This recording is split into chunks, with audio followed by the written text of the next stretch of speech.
আসসালামু আলাইকুম। আমি মোহাম্মদ হাবিবুর রহমান, ছাত্র টাঙ্গাইল দারুল কামিল মাদ্রাসা। আজকে আমি আমার একটি নতুন ভিডিও নিয়ে হাজির হলাম। এইচএসসি 26 ব্যাচের জন্য। আর যারা নতুন করে এইচএসসি 27 ব্যাচে ভর্তি হবে তারাও চাইলে ভিডিওটি দেখতে পারো। তো এটা মূলত আমাদের ম্যাট্রিক্স নির্ণায়ক, যেটা ইন্টারমিডিয়েট হায়ার ম্যাথ বইয়ের চ্যাপ্টার 1 এর 1.1 এই চ্যাপ্টার। মূলত এটা তোমাদের প্রথম অধ্যায় এবং তুলনামূলকভাবে এই চ্যাপ্টারটা অনেক সহজ এবং অত্যন্ত গুরুত্বপূর্ণ। তো আসো কথা না বাড়িয়ে মূল ভিডিও শুরু করি। তো এই ম্যাট্রিক্স নির্ণায়ক এই অধ্যায়টা পড়ার শুরুতে আমাদের জানতে হবে ম্যাট্রিক্সটা কী। ম্যাট্রিক্সের ধারণাটা আমাদের জানতে হবে। ম্যাট্রিক্সের ধারণা হচ্ছে, দেখো এখানে লেখা আছে আমাদের কয়েকটি তথ্য বা ডেটা এবং সারি এবং স্তম্ভ এর সাহায্যে আয়তাকার বিন্যাসে সাজিয়ে যথাযথ প্রতীক ব্যবহার করলে তাকে ম্যাট্রিক্স বলা হয়। এই কথাটা অত্যন্ত গুরুত্বপূর্ণ। এই কথাটা ম্যাট্রিক্সের জন্য অত্যন্ত গুরুত্বপূর্ণ। এখানে বলছে যে কয়েকটা সারি, অর্থাৎ আমরা যদি এখানে একটা জিনিস লিখি, এখানে A11, A12, A13, A21, A22, A23, A31, A32, A33। এখানে যে আমরা যে বিষয়টা সাজাইছি, এখানে তিনটা কলাম এবং তিনটা সারির মাধ্যমে আমরা একটা আয়তাকার বিন্যাস বা আয়তাকার বা বর্গাকার একটা ব্যবহার আমরা সাজাইছি। এই সাজানোর এই ধর্মটাই হচ্ছে আমাদের, এটা হচ্ছে একটি ম্যাট্রিক্স। এটা আমাদের কি একটা ম্যাট্রিক্স। এবার এই ম্যাট্রিক্সকে, এটা একটা ম্যাট্রিক্স, ম্যাট্রিক্সের কি থাকবে আমাদের, ম্যাট্রিক্সের এক বা একাধিক সারি থাকতে পারে এবং এক বা একাধিক কলাম সুসজ্জিতভাবে আমরা সাজাই। এবার নিচের দিকে একটা কথা আমাদের, নিচের দিকে এই বইয়ের যে ম্যাট্রিক্স বোঝাতে আমরা এত ব্যবহার করা হয়, অর্থাৎ এই ম্যাট্রিক্সের ক্ষেত্রে আমরা আরেকটা জিনিস বুঝবো, সেটা হচ্ছে এই ম্যাট্রিক্সকে আমরা থার্ড কলাম অর্থাৎ তৃতীয় বন্ধনী অথবা এটা দ্বারা আমরা প্রকাশ করছি। তো এটা ছাড়া আমাদের আরও দুইটা জিনিস, যেমন আমরা একটা ম্যাট্রিক্সকে থার্ড ব্র্যাকেট দ্বারাও আমরা প্রকাশ করতে পারি, আবার আমরা চাইলে ফার্স্ট ব্র্যাকেট দ্বারা আমরা একটা ম্যাট্রিক্সকে প্রকাশ করতে পারি। আবার একটা ম্যাট্রিক্স যদি আমরা ABCD এরকম একটা ম্যাট্রিক্স, এটাকে আমরা দুই পাশে এরকম হারা চিহ্ন দ্বারাও আমরা একটা ম্যাট্রিক্সকে এই তিনভাবে প্রকাশ করা যায়। তবে আমরা সাধারণত বেশিরভাগই ম্যাট্রিক্সকে থার্ড ব্র্যাকেট দ্বারা আমরা প্রকাশ করব। এবং তোমরা মনে করতে পারো এখানে যে 11, 12, 13 এটা দ্বারা এটা লেখা হয়েছে, আসলে এটা 11, 12, 13 বলতে এটা না। যেটা আমরা এই ম্যাট্রিক্সটা লিখছি যে A11, A12, A13, এটা হচ্ছে এই প্রথম ওয়ান, এটা হচ্ছে আই এর মান A11। এখানে এটা হচ্ছে প্রথম ওয়ানটা আমাদের আই এর মান এবং পরের মানটা হচ্ছে আমাদের জের মান। এটা সাধারণ সংজ্ঞা দিতে ছিল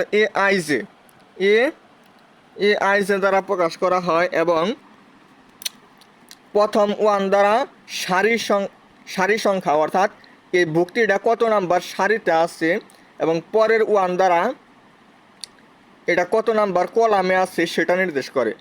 যেমন এখানে 3, 2 বলতে বোঝায় এটা 1, 2, 3, অর্থাৎ এটা 3 নাম্বার সারিতে আছে এবং 1, 2 নাম্বার কলামে আছে, এটা নির্দেশ করে। অনুরূপভাবে যদি আমরা এটা খেয়াল করি, দেখতে পাচ্ছি যে আমরা এটা 2 নাম্বার সারিতে আছে, এই কারণে এখানে 2, এবং দেখতে পাচ্ছি যে 3 নাম্বার কলামে আছে, অর্থাৎ এই যেখানে 3।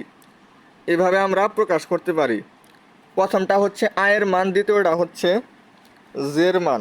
এগুলো আমাদের ম্যাট্রিক্সের ধারণা।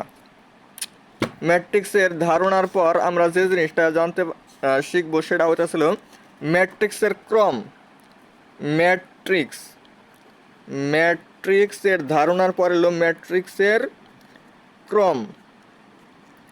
ম্যাট্রিক্সের ক্রমটা আমাদের সকলকে অনেক ভালোভাবে বুঝতে হবে। যেমন আমরা একটা ম্যাট্রিক্স যদি ABCD লিখি, তাহলে এখানে আমাদের দেখতে হবে সারি কয়টা। এদিকে যে জিনিসটা এটা হচ্ছে আমাদের সারি, তাহলে আমরা এখানে দেখতে পাচ্ছি যে 1 2 দুইটা সারি। আর এই পাশে যে জিনিসটা এইদিকে এটা কলাম নির্দেশ করে, আমাদের দেখতে হবে কলাম কয়টা আছে। কলাম দেখতে আছে যে আমরা একটা দুইটা, তবে দুইটা সারি দুইটা কলাম। প্রথমে হলো সারি বাই কলাম। এইভাবে আমরা ম্যাট্রিক্সের মাত্রা নির্ণয় করি। একটা ম্যাট্রিক্স যদি এরকম হয় ম্যাট্রিক্স, তাহলে দেখতে পাচ্ছি আমরা 1 2 3 তিনটা সারি আছে, তাহলে সারি আর এটা বাই, এটাকে আমরা অনেকজনে গুণন চিহ্ন, কিন্তু ম্যাট্রিক্সের ক্ষেত্রে এটা কোনো গুণন চিহ্ন না। ম্যাট্রিক্সের ক্ষেত্রে এটাকে বলা হয় বাই। আর এদিকে কলাম দেখতে পাচ্ছি আমরা একটা, তাহলে এই ম্যাট্রিক্সের ক্রম হচ্ছে ক্রম অথবা অর্ডার। এটাকে বলা হয় ক্রম, অর্ডার এবং মাত্রা, বিভিন্ন জিনিস এটাকে বলা হয়। তো এবার আমরা একটা ম্যাট্রিক্স দিতেছি 1 2 3 4 3 6 5 4। এই যে ম্যাট্রিক্সটা দিলাম, এটা তোমাদের কাছে, এটা তোমরা সবাই কমেন্ট করে জানাবে যে এই ম্যাট্রিক্সের মাত্রা বা অর্ডার কত। এরপরে আমরা আসি ম্যাট্রিক্সের ধারণা গেল, ম্যাট্রিক্সের ক্রম গেল। এরপর ম্যাট্রিক্সের কিছু প্রকারভেদ আছে। ম্যাট্রিক্সের বেশ অনেকগুলা প্রকারভেদ আছে, তো আজকে আমরা কয়েকটা 5-6টা দেখাবো আর কি। তো আসো এক এক করে দেখি ম্যাট্রিক্সের প্রকারভেদ। ম্যাট্রিক্সের প্রকারভেদ এগুলো আসলে খুব গুরুত্বপূর্ণ জানার, কারণ এগুলো না জানলে আসলে আমরা সরাসরি অঙ্ক করতে পারবো না। ম্যাট্রিক্সের প্রথমে আসছে এলো 1 নাম্বার যে জিনিসটা আমরা দেখতে পাচ্ছি সেটা হচ্ছিল আয়তাকার ম্যাট্রিক্স। আয়তাকার ম্যাট্রিক্স, আয়তাকার ম্যাট্রিক্স জিনিসটা কি? যেমন আমরা যে একটা ABCDEF একটা ম্যাট্রিক্স, এটাকে আমরা দুইটা রো সাজাইছি, এক থার্ড ব্রেকেট দ্বারা আমরা এটাকে আবদ্ধ করে সাজাইছি, এবং আমরা বলতেছি যে এটা হচ্ছে একটা ম্যাট্রিক্স, যেটা হচ্ছে আয়তাকার ম্যাট্রিক্স। আয়তাকার ম্যাট্রিক্সকে আমরা কীভাবে বুঝবো? একদম সহজ ভাষায় যদি বলি, এটা হচ্ছে যে ম্যাট্রিক্সের, এটা একটা ম্যাট্রিক্স, যে ম্যাট্রিক্সের সারি সংখ্যা যদি m হয়, কথার কথা, আর কলাম সংখ্যা যদি n হয়, তাহলে এটা নট ইকুয়াল। সারি সংখ্যা আর কলাম সংখ্যা সমান হবে না। অর্থাৎ এই ম্যাট্রিক্সের ক্রম আমরা দেখতেছি, এদিকে আছিল 3টা, তাহলে 3 বাই, আর এদিকে আছে 2টা, 3 বাই 2। যেহেতু সারি সংখ্যা আর কলাম সংখ্যা এই দুইটা অসমান, তাহলে প্রথমে কি লিখে আমরা সারি সংখ্যা বাই কলাম সংখ্যা। যেহেতু সারি সংখ্যা আর কলাম সংখ্যা সমান না, সারি সংখ্যা আর কলাম সংখ্যা সমান না হলে সেটাকে বলা হলো আয়তাকার ম্যাট্রিক্স। এরপরে 2 নাম্বার যে জিনিসটা আমরা দেখব, 2 নাম্বার হচ্ছে সারি ম্যাট্রিক্স। 2 নাম্বার আমরা আরেকটা জিনিস দেখতে পারতাছি, সেটা হচ্ছে হলো সারি ম্যাট্রিক্স। সারি ম্যাট্রিক্স, তো সারি ম্যাট্রিক্সটা কি? সারি যে ম্যাট্রিক্সের 1 2 3, অর্থাৎ আমরা দেখতে পাচ্ছি যে এই যে একটা ম্যাট্রিক্স, এই ম্যাট্রিক্সে মাত্র একটা সারি বিদ্যমান, যে ম্যাট্রিক্সে শুধু একটা সারি বিদ্যমান, কলাম সংখ্যা যেমন তাই হতে পারে। অর্থাৎ সারি ম্যাট্রিক্সকে আমরা সাধারণত 1/n আকারের ম্যাট্রিক্স।